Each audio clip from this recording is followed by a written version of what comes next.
जय श्री राम। अरण्यकांड का 52वां सर्ग। रावण द्वारा सीता का अपहरण। रावण के द्वारा मारे गए गृद्धराज की ओर देखकर चंद्रमुखी सीता अत्यंत दुखी होकर विलाप करने लगी। मनुष्यों को सुख दुख की प्राप्ति के सूचक लक्षण स्वप्न पक्षियों के स्वर तथा उनके दाएं बाएं दर्शन आदि शुभाशुभ निमित्त अवश्य दिखाई देते हैं। कुकुट कुलभूषण श्री राम मेरे अपहरण की सूचना देने के लिए निश्चय ही ये मृग और पक्षी अशुभ सूचक मार्ग से दौड़ रहे हैं, परंतु उनके द्वारा सूचित होने पर भी अपने इस महान संकट को अवश्य ही आप नहीं जानते हैं। हाँ राम, मेरा कैसा अभाग्य है कि जो कृपा करके मुझे बचाने के लिए यहाँ आए थे वे पक्षी प्रवर जटायु इस निशाचर द्वारा मारे जाकर पृथ्वी पर पड़े हैं। हे राम, हे लक्ष्मण, अब आप ही दोनों मेरी रक्षा करें। यो कहकर अत्यंत डरी हुई सुंदरी सीता इस प्रकार क्रंदन करने लगी जिससे निकटवर्ती देवता और मनुष्य सुन सके। उनके पुष्पाहार और आभूषण मसल कर छिन्न भिन्न हो गए थे। वे अनाथ की भांति विलाप कर रही थी। उसी अवस्था में राक्षस राज रावण उन विदेह कुमारी सीता की ओर दौड़ा। वे लिपटी हुई लता की भांति बड़े बड़े वृक्षों से लिपट जाती और बारंबार कहती, मुझे इस संकट से छुड़ाओ छुड़ाओ। इतने में ही निशाचर राज उनके पास जा पहुंचा। वन में श्री राम से रहित होकर सीता को राम राम की रट लगाते देख उस काल के समान विकराल राक्षस ने अपने ही विनाश के लिए उनके केस पकड़ लिए।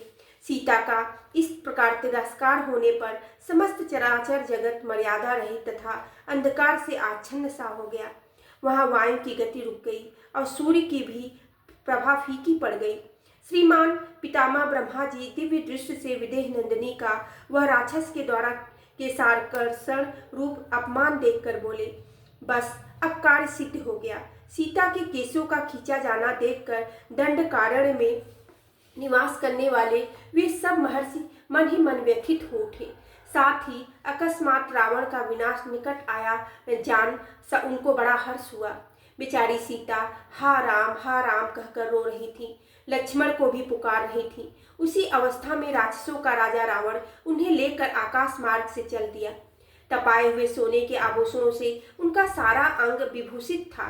वे पीले रंग की रेशमी साड़ी पहने हुए थी। अतः उस समय राजकुमारी सीता सुदाम पर्वत से प्रकट हुई विद्युत के समान प्रकाशित हो रही थी।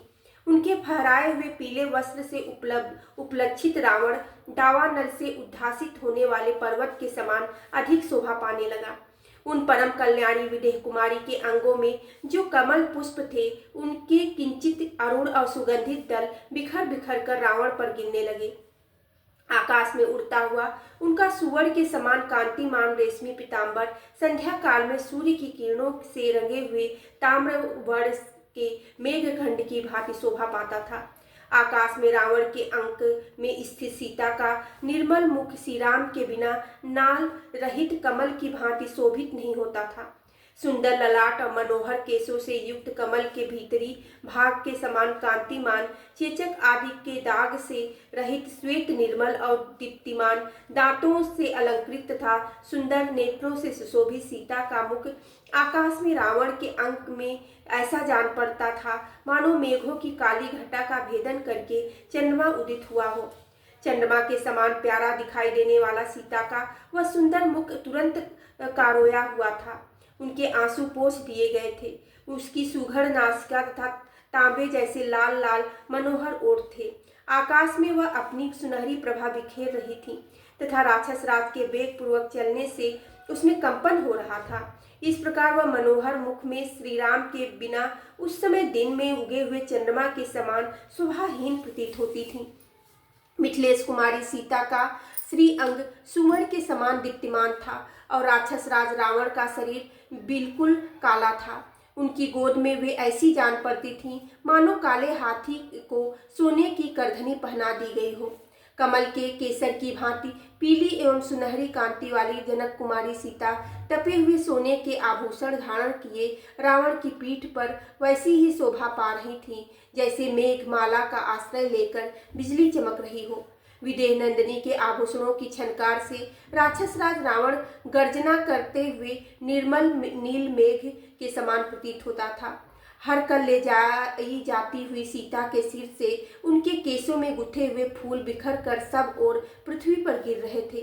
चारों ओर होने वाली वह फूलों की वर्षा रावण के वेग से उठी हुई वायु के द्वारा प्रेरित हो फिर उस दशानन पर ही आकर पड़ती थी। कुबेर के छोटे भाई रावण के ऊपर जब वह फूलों की धारा गिरती थी उस समय ऊंचे मेरु पर्वत पर उतरने वाली निर्मल नक्षत्रमाला की भांति शोभा पाती थी। विदेह नंदिनी का रत्न जड़ित नुपुर उनके एक चरण से खिसक कर विधुन मंडल के समान पृथ्वी पर गिर पड़ा। वृक्षों के नूतन पल्लवों के समान किंचित अरुण वर्ण वाली सीता उस काले कलूटे राक्षस को उसी प्रकार शोभित कर रही थी जैसे हाथी को कसने वाला सुनहरा रस्सा उसकी शोभा बढ़ाता है। आकाश में अपने तेज से बहुत बड़ी उल्का के आप समान प्रकाशित होने वाली सीता को रावण आकाश मार्ग में ही आश्रय लेकर हल ले गया। जानकी के शरीर पर अग्नि के समान प्रकाशमान आभूषण थे। वे उस समय खन खन की आवाज करते हुए एक एक करके गिरने लगे, मानो आकाश से ताराएं टूट टूट कर पृथ्वी पर गिर रही हो। उन विदेह नंदिनी सीता के बीच से खिसक कर गिरता हुआ चंद्रमा के समान उज्ज्वल हार गगन मंडल से उतरती हुई गंगा के समान प्रतीत हुआ। रावण के वेग से उत्पन्न हुई उत्पात सूचक वायु के झकोरों से खिलते हुए वृक्षों पर नाना प्रकार के पक्षी कोलाहल कर रहे थे।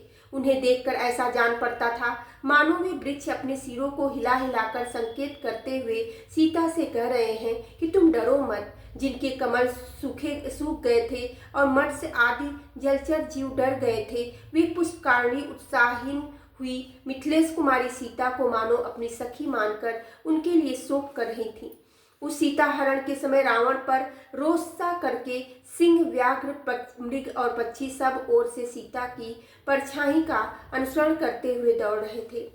जब सीता हरी जाने लगी उस समय वहां के पर्वत झरनों के रूप में आंसू बहाते हुए ऊंचे शिखरों के रूप में अपनी भुजाएं ऊपर उठाकर मानो जोर जोर से चित्कार कर रहे हों। सीता का हरण होता देख श्रीमान सूर्यदेव दुखी हो गए। उनकी प्रभा नरसी हो गई थी तथा उनका मुखमंडल पीला पड़ गया था।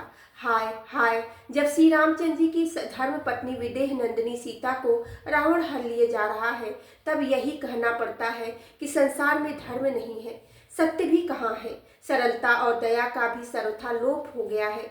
इस समय वहां झुंड के झुंड एकत्र हो सब प्राणी विलाप कर रहे थे। मृगों के बच्चे भयभीत हो दीन मुख से रो रहे थे।